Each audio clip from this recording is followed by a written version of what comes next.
আসসালামু আলাইকুম HD family, সবাই কেমন আছেন? আশা করছি সবাই অনেক ভালো আছেন। আলহামদুলিল্লাহ, আল্লাহর অশেষ রহমতে আমরা অনেক ভালো আছি। সকালবেলা দেখতে পেলেন যে কুয়াশা একেবারে আচ্ছন্ন ছিল আমাদের আকাশ চারপাশ এবং বরিশাল শহর, এবং আমি জানি যে সব জায়গায় হয়তো এরকম কুয়াশা পড়ছে গত 2 দিন। এখন আজকের কথা বলবো না, যেহেতু আমি আজকে ভয়েস দিচ্ছি। আজকে ওয়েদারটা অনেক ভালো ছিল, রৌদ্র ছিল। তো বন্ধুরা, সকালবেলা কিন্তু আমি চা নাস্তা খেয়ে নিচ্ছি। আর আজকে সকালে নাস্তা ছিল হচ্ছে ফ্রাইড রাইস, আর আমার তো চা থাকবেই।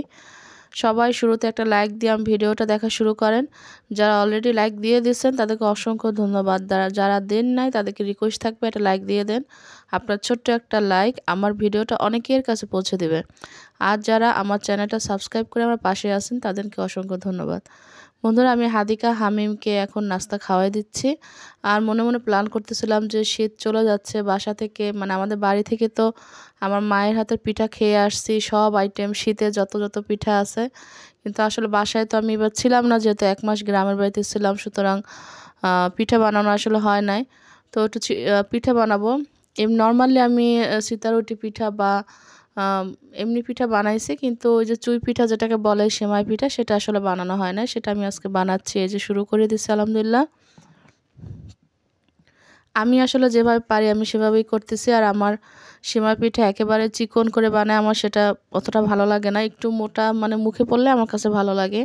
তো চালের গুঁড়িটা তো পানি দিয়ে সেদ্ধ করতে হয়, সেটা সবাই জানেন। আর এই পিঠার সেদ্ধটা না একটু শক্ত করতে হয়, নরম করলে হয় না। কারণ যে পরিমাণ পানি থাকে তার ডাবল চালের গুঁড়ি দিতে হয়, মানে পানিটা একটু কম দিতে হয়। সেটা সবাই জানেন যারা আসলে বানাতে পারেন।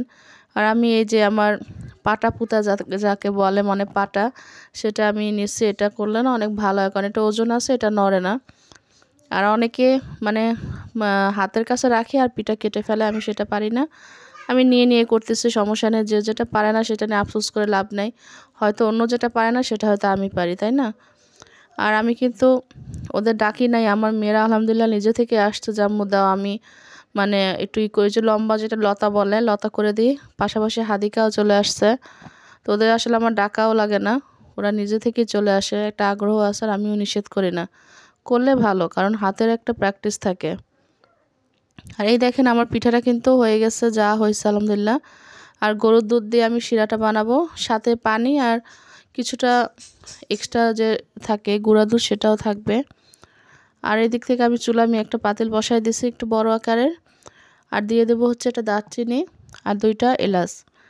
অনেকে দেয় না, যদি এটা ইসের গুড় হইতো মানে আখের গুড় হতো তাহলে কিন্তু আদা দেওয়া লাগতো। যেহেতু আমার এটা খেজুরের গুড়, অনেক গরম মশলা দেয় না, আমি একটু দিচ্ছি, এটা সমস্যা নাই। আমি এটা পরে উঠাই ফেলছি। আর এই দিক থেকে দুধটা যখন গরম হয়ে যাবে তখন আমি পিঠাটা ঢেলে দিব। আলতোভাবে পিঠাটাকে নাড়তে হবে, খুব বেশি নাড়াচাড়া করা যাবে না। আর এখন দেখেন পিঠাগুলো নিচে ছিল আর উপরে উঠে আসছে, উপরে উঠে আসছে মানে হচ্ছে পিঠাগুলো হয়ে গেছে। আমি এখন গ্যাসের চুলাটা অফ করে দেব। আর আমি কিন্তু গুড় এখনও অ্যাড করব না।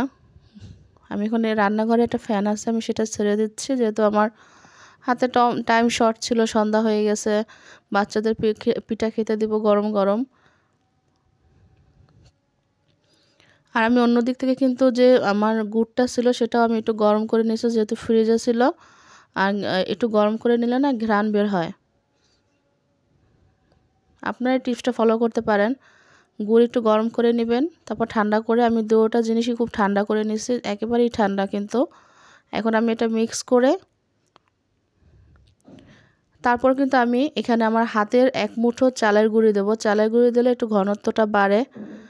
চালের গুঁড়ি একটা স্কিপ হয়ে গেছে, আসলে ভিডিও করি নেই তখন। আর আমার এদিক থেকে দেখেন আলহামদুলিল্লাহ পিঠাটা ঘন হয়ে গেছে। শুধুমাত্র কিন্তু চালের গুঁড়ি সামান্য দিছি আমি, একেবারে 1 মুঠো দেই নাই।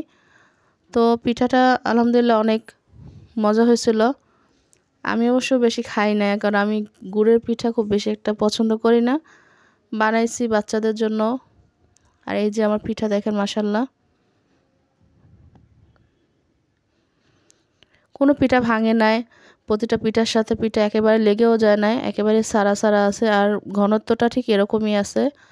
মানে এটা কিন্তু হয়েছে শুধুমাত্র শেষে আমি চালের গুঁড়ি অ্যাড করছি সেই জন্য।